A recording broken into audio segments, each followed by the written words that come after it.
Yeah, that snow and that rain all makes its way down to our most basic needs, and that's the water that comes out of our faucet and the water that helps grow our food.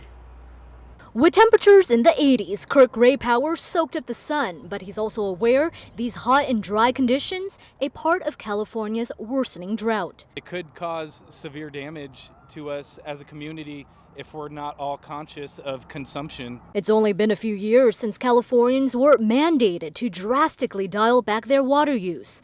ABC 10 asked the state's board that makes that call, are we going to see restrictions again? At least for now, we're not seeing the need for statewide emergency, sort of statewide restrictions.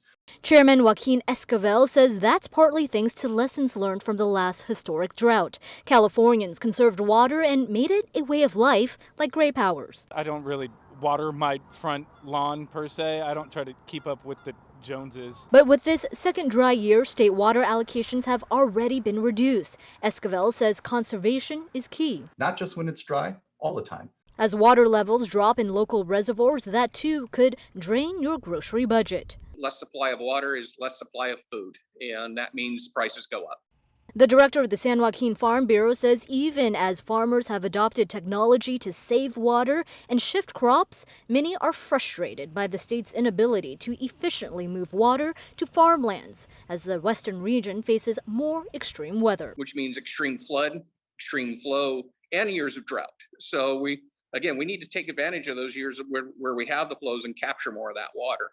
Esquivel says he agrees and that the state continues to push for more investments in California's water infrastructure.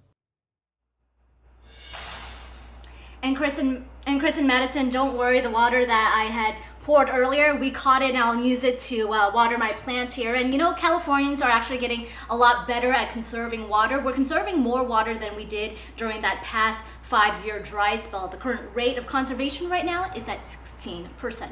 Not bad. Good to see you doing your part there, Van. Of course, tackling big problems also means spending big money, right? Is there any relief in sight?